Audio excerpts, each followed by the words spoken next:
Bismillahirrahmanirrahim. Assalamualaikum warahmatullahi wabarakatuh. Alhamdulillahi rabbil alamin. Wassalatu wassalamu ala nabiyyina Muhammadin wa ala alihi wa ashabihi ajma'in. Allahumma inna nas'aluka ridhaka wal jannah wa na'udzubika min sakhatika wan nar. Allahumma inna nas'aluka ilman nafi'an wa rizqan thayyiban wa amalan mutaqabbala, amin ya rabbal alamin. Amma ba'du, ya ayyuhalladzina amanu taqullaha haqqa tuqatih wa la tamutunna illa wa antum muslimun. Hadirin jamaah hafizakumullah, alhamdulillahirabbil alamin. Di kesempatan pagi yang sejuk ini, insyaallah kita akan memulai atau melanjutkan pembahasan kita di surah Al-Buruj. Di pertemuan sebelumnya sudah kita sampaikan tentang biodata surah. Kemudian kita juga sudah sampaikan tentang munasabah kaitan surah Al-Buruj dengan surah yang lain, yaitu surah At-Tariq. Kemudian kita juga sudah menyampaikan beberapa tema yang ada di dalam surah Al-Buruj ini. Di antaranya bahwa surah Al-Buruj ini Allah hadirkan, Allah turunkan di Mekah di awal-awal Rasulullah memulai mengawali dakwah di Mekah dengan penuh perjuangan yang luar biasa, banyak gangguan, banyak pertentangan, banyak permusuhan dari orang-orang kafir Quraisy. Segala upaya dilakukan oleh kafir Quraisy, dari mulai menentang secara halus, menolak secara halus, bahkan cara yang paling kasar, cara yang paling jahat juga mereka lakukan untuk menghalangi dakwah Rasulullah Muhammad SAW. Maka untuk membuat Rasulullah dan kaum muslimin, para sahabat yang saat itu membersamai Rasulullah Muhammad SAW tetap teguh, tetap kuat, tetap tegar berada di dalam dakwah Islam ini, karena kita tahu dakwah di Mekah tidak boleh ada perlawanan. Jadi kaum muslimin, Rasulullah, para sahabat disakiti sekalipun, dianiaya dengan bentuk aniaya seperti apapun, tidak boleh melawan. Bayangkan orang 13 tahun menyampaikan kebaikan ditolak dengan cara yang halus sampai cara yang kasar. Perintah yang Allah berikan tidak boleh melawan. Ini sesuatu yang tentu berat. Kalau di kita misalkan ada orang yang memperjuangkan kebenaran, memperjuangkan al-haq, kemudian tidak berselang lama mendapat penolakan, yang ada justru malah meledak. Kita memperjuangkan kebenaran, kalaupun harus mati syahid. Nah, enggak begitu ternyata. Jadi bayangkan Rasulullah Muhammad SAW dan para sahabat 13 tahun menyampaikan dakwahnya di Mekah, tidak boleh melawan. Tidak boleh melawan, yang ada adalah menghindari. Kalau ada konfrontasi yang sifatnya fisik, maka menghindar sebisa mungkin. Bahkan kita tahu Rasulullah melihat sahabat disiksa, satu keluarga disiksa, beliau melihat secara langsung, beliau tidak berusaha untuk membelanya, tidak berusaha untuk menyelamatkan sahabat-sahabat yang disiksa ini, tapi kalimat Nabi, sabron ala Yasir, misalkan, sabar wahai keluarga Yasir, sabar dengan semua yang kalian alami, sesungguhnya tempat kembali kalian surga. Tidak ada perlawanan sama sekali. Bukan tidak berani, tapi memang perintahnya tidak boleh melawan. Yang ada menghindar, yang ada menjauhi sebisa mungkin. Wa'arid anil jahilin, misalkan, berpalinglah dari orang-orang bodoh, orang-orang musyrik, orang-orang kafir. Maka dalam kondisi yang berat itu, Allah berikan surat-surat, Allah turunkan surat-surat yang di dalamnya banyak tentang kisah umat-umat terdahulu, dan ada kemiripan kejadian seperti yang kita pelajari dalam surah Al-Buruj ini. Bahkan kisahnya jauh lebih berat dibandingkan secara siksaan fisik. Secara siksaan fisik lebih berat, lebih luar biasa berat. Maka Allah hadirkan kisah-kisah orang-orang sebelum Rasulullah dan para sahabat yang mereka beriman, mereka mempertahankan keimanan mereka, bahkan nyawa mereka menjadi taruhannya, bahkan nyawa mereka dipertaruhkan, tapi semuanya tidak membuat mereka berpaling dari keyakinan yang mereka ikuti. Maka ayat ini menjadi hiburan untuk Rasulullah Muhammad SAW dan juga kaum muslimin. Kalau mereka mengalami tekanan, gangguan, penganiayaan dari orang-orang kafir Quraisy, maka Allah menceritakan untuk mereka bahwa dahulu, zaman dulu sebelum mereka, ada umat-umat yang juga mengalami penganiayaan yang jauh lebih berat, tetapi mereka tidak pernah bergeser dari keyakinan yang mereka ikuti, dari keyakinan yang mereka anut. Kemudian Allah berikan mereka tempat yang baik di sisinya. Maka sekali lagi ini merupakan hiburan.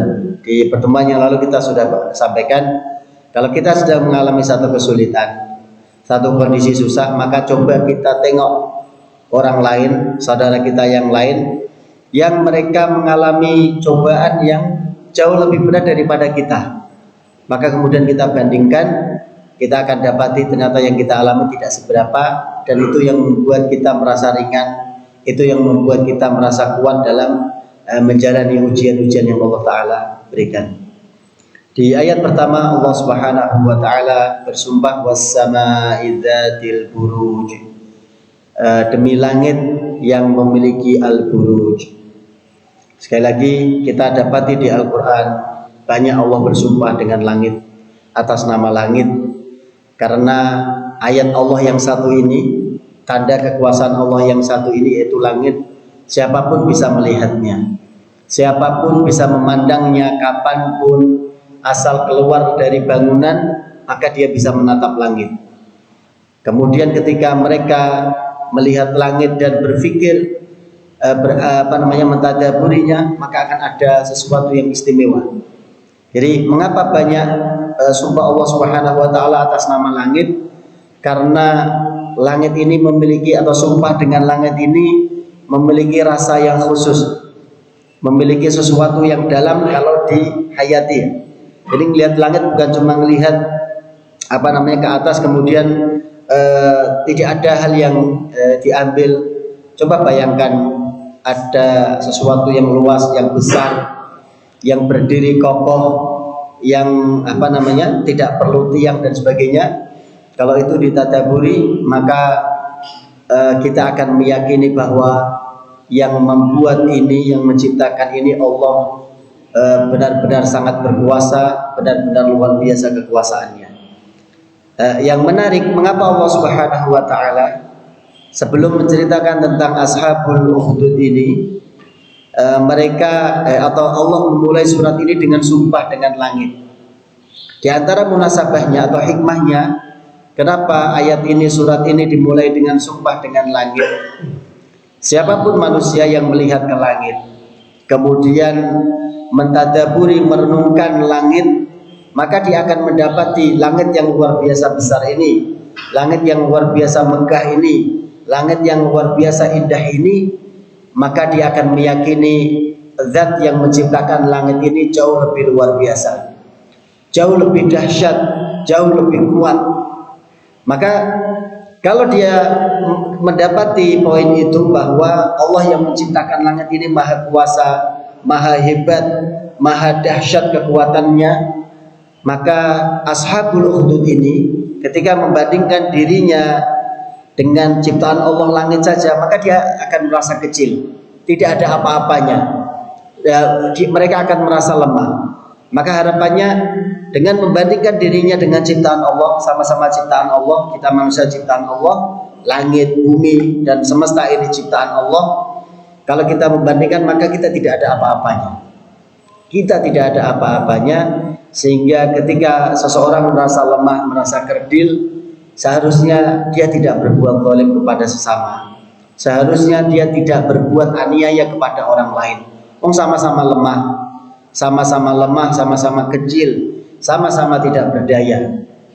Dibandingkan dengan makhluk Allah yang lain, bumi misalkan, langit saja tidak ada apa-apanya, apalagi alam semesta ini. Maka surah Al-Buruj ini diawali dengan sumpah dengan langit. Allah ingin mengingatkan, wahai kalian orang yang berbuat zalim, sesungguhnya kalian itu lemah, kalian itu kecil, kalian itu tidak ada apa-apanya. Jadi jangan pernah sekali-kali menzalimi sesama kalian. Kemudian kalimat yang kedua atau kata yang kedua, Zatil Buruj. Zati artinya yang memiliki, Al-Buruj. Mana Al-Buruj banyak, di antaranya Al-Buruj adalah An-Nujum, yaitu bintang-bintang. Demi langit yang memiliki bintang-bintang. Dan Masya Allah hari ini kita mengetahui jumlah bintang di semesta ini bukan hanya ribuan, bukan hanya puluhan ribu, bukan hanya ratusan, tapi miliaran. Dan satu dengan yang lain tertata dengan sangat rapi, bergerak dengan sangat indah, tidak ada semrawut satu dengan yang lain, tidak ada macet di langit sana.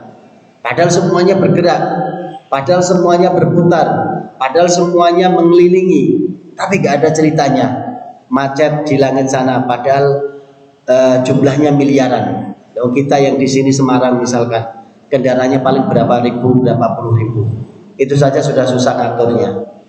Bintang, benda-benda angkasa, tidak ada itu ceritanya.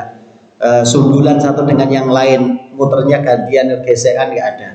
Jadi bayangkan betapa indahnya ciptaan Allah yang satu ini, yaitu An-Nujum, bintang-bintang yang memiliki cahaya. Makna yang lain adalah Al-Buruj ini istana-istana atau menara-menara. Makna yang ketiga, Zatil Buruj, wasamai demi langit, Zatil Buruj yang memiliki bentuk yang indah, yang memiliki gambaran yang sangat bagus. Jadi langit dengan semua keindahannya. Atau makna yang lain, wasamai Zatil Buruj, demi langit yang memiliki gugusan atau orbit untuk benda-benda langit ini berputar.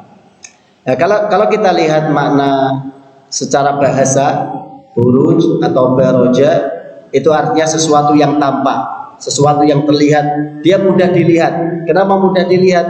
Karena dia bentuknya paling tinggi. Jadi kalau ada bangunan paling tinggi, maka itu disebut dengan buruj, karena dia paling kelihatan. Dan penggunaan kata buruj ini di Al-Quran di beberapa tempat memiliki makna yang berbeda-beda yang artinya sama, yaitu tampak atau menampakkan. Sebagaimana di surah Al-Ahzab misalkan, ketika seorang wanita keluar dari rumah berhias, kemudian menampakkan keindahan kecantikannya, maka wanita seperti ini disebut dengan tabarruj. Dia menampakkan keindahan-keindahannya, menampakkan yang seharusnya tidak boleh ditampakkan kecuali di hadapan keluarganya, di hadapan suaminya. Begitu ditampakkan di luar, maka kalimat yang Allah gunakan adalah tabarruj, yaitu wanita yang menampakkan sesuatu sehingga mudah dilihat atau menarik perhatian orang lain. Atau di ayat yang lain ketika Allah menjelaskan tentang bahwa kematian itu bisa datang di mana saja, walaupun kalian sembunyi di tempat, di benteng, di istana-istana yang kokoh sekalipun, maka Allah menggunakan kata buruj.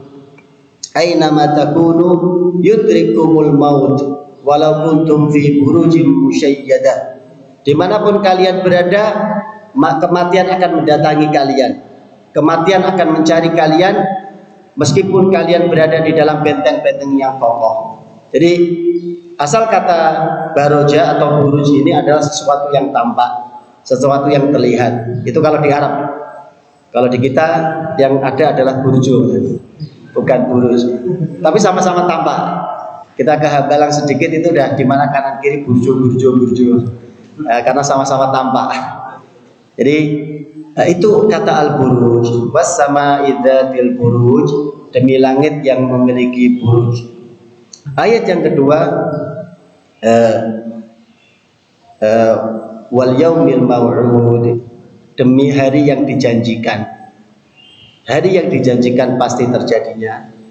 Hari yang dijanjikan untuk Allah memberikan pembalasan atas semua amal baik dan buruk yang dilakukan oleh hambanya.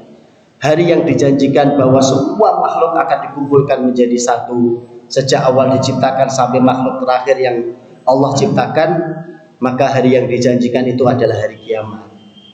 wal yaumil ma'ud, dan hari yang dijanjikan adalah hari kiamat. Lagi-lagi ada tadabbur yang luar biasa.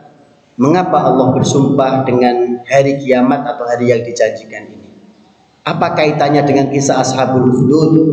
Kenapa Allah letakkan sumpah atas nama hari kiamat, hari yang dijanjikan itu di kisah ini? Maka seolah-olah Allah Subhanahu wa taala lagi-lagi ingin menegur, lagi-lagi ingin mengingatkan orang-orang yang berlaku zalim, para Ashabul Ukhdud, mereka yang membuat parit itu. Dan jangan dikira Ashabul Ukhdud ini cuma satu kelompok, satu orang. Hari ini bahkan sepanjang zaman akan ada orang-orang seperti Ashabul Ukhdud ini, mereka yang menyiksa, mereka yang menzalimi, bahkan bisa jadi kejahatan mereka, kezaliman mereka, korban yang jatuh di tangan mereka jauh lebih besar. Nanti akan kita dapat di kisah Ashabul Ukhdud ini. Intinya mengapa Allah Subhanahu wa taala bersumpah dengan hari kiamat, hari yang dijanjikan? Seolah-olah Allah ingin mengingatkan bahwa kalau kalian di dunia berbuat kezaliman, ingat di akhirat nanti akan ada hari yang sudah dijanjikan, dan di hari itu nanti Allah akan memberikan balasan dari semua kezaliman yang kalian lakukan. Maka hari yang dijanjikan ini harusnya membuat orang ketika ingin melakukan kejahatan, kezaliman, dia ingat, oh ya, yang akan saya lakukan ini akan dibalas. Yang akan saya perbuat ini akan dibalas oleh Allah di akhirat nanti dengan balasan-balasan yang sangat pedih. Maka harapannya mereka berhenti. Kemudian disumpah berikutnya, wasyahidin, dan demi syahid, demi orang yang menyaksikan, demi orang yang melihat, wa masyhud, dan demi yang dipersaksikan, demi yang dilihat. Ini lagi-lagi ada kaitannya dengan kisah Ashabul Ukhdud. Kalau disumpah wal yaumil ma'ud tadi, demi hari yang dijanjikan bahwa Allah akan memberikan balasan kepada orang-orang yang berbuat zalim, bahwa mereka akan dibalas kezaliman mereka, maka sumpah wasyahidin wa masyhud ini Allah akan memberikan balasan dengan cara yang adil. Ibaratnya orang dibawa ke pengadilan, dia melakukan satu kejahatan, maka untuk membuktikan kejahatannya berarti dibutuhkan saksi atau barang bukti. Maka kata syahid dan masyhud ini seolah-olah ketika Allah nanti memberikan pengadilan, putusan hukuman kepada orang-orang yang berbuat zalim, Allah memiliki syahid, memiliki saksi atas perbuatan mereka, wa masyhud, dan Allah memiliki barang bukti. Kalau di Ashabul Ukhdud ini sangat jelas, syahidnya sangat banyak, saksinya sangat banyak, barang buktinya juga sangat banyak. Mereka yang diazab, mereka yang disiksa. Jadi dua sumpah yang terakhir ini, dan ini juga berlaku untuk semua makhluk, dalam artian pengadilan Allah sangat adil nanti di akhirat. Hisab Allah sangat adil di akhirat.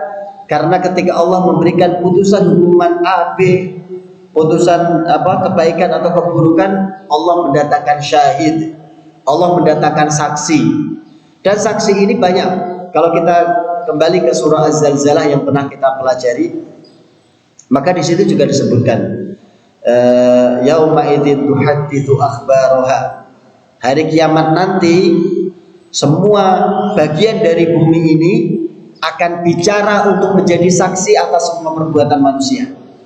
Jadi bagian dari jengkal bumi ini yang dulu sudah pernah kita bahas akan bicara, menceritakan tentang apa yang pernah terjadi di atasnya. Misalkan kalau dulu di pojok sini ada Ustadz Muhsin misalkan, maka bagian dari tiang ini nanti akan bicara di hadapan Allah. Ustadz Muhsin sering duduk di situ. Jadi atau yang lain. Jadi setiap jengkal bumi yang pernah ditempati, pernah dilakukan kegiatan di atasnya, maka dia akan bicara. Maka pelajaran yang kita dapatkan dari ayat di surah Zalzalah, yauma idzin tuhadditsu akhbaraha, perbanyak saksi-saksi untuk kita nanti di akhirat. Caranya bagaimana? Kalau kita melakukan kebaikan jangan di tempat yang sama terus. Istiqomah, tapi masalahnya saksi kita jadi satu tok. Misalkan orang demennya, senengnya Oh saya suka di pojok, soft pertama pojok, sampai-sampai di kapling misalkan, dikasih kapling, pokoknya itu tempat saya. Baik, tapi tadi bumi yang akan bicara untuk kita ini jadi sedikit. Saksi-saksi yang akan membela kita di hadapan Allah jadi sedikit. Kalau perlu di jadwal, saya di sana, nanti di sana, zuhur di mana, asar di mana. Jadi biarkan banyak yang bicara nanti di hadapan Allah. Ya Allah, dulu saya pernah dipakai untuk sujudnya si fulan. Ya Allah, dulu saya pernah diduduki oleh si fulan untuk baca Quran. Termasuk Quran yang kita baca juga akan datang di hadapan Allah mengatakan, dulu si fulan ini membacaku di pagi hari, di siang hari, di malam hari. Nah, itu jadi saksi-saksi yang akan membela kita menjadi banyak. Jadi jangan istiqomah di satu tempat, tapi perbanyak tempat-tempat kebaikan untuk membela kita nanti di hadapan Allah. Wa syahidin wa masyhud, dan demi yang bersaksi, wa masyhud, dan demi yang disaksikan. Jadi ini secara umum, kalau penafsirannya sangat banyak. Penafsirannya sangat banyak. Kalau al-yaumil maw'ud, hari kiamat, maka wasyahidin wa masyhud ini nanti ada yang mengatakan hari Jumat, ada yang mengatakan hari Arafah, tapi semua intinya nanti Allah bersumpah demi sesuatu yang bersaksi. Dan sesuatu yang bersaksi itu banyak nanti di antara makhluk-makhluk Allah, banyak yang bersaksi, satu bersaksi untuk yang lain, satu membela untuk yang lain. Satu lagi kita akan Qutila ashabul ukhdud. Ini yang menjadi tema besar di surah ini, bahwa ashabul ukhdud, mereka yang menggali parit, mereka yang membuat parit, kemudian orang-orang yang berseberangan dengan mereka, yang tidak satu keyakinan dengan mereka karena tidak mau bersama dengan mereka, orang-orang yang berseberangan ini kemudian mereka masukkan ke dalam parit yang di dalamnya sudah ada api yang menyala-nyala.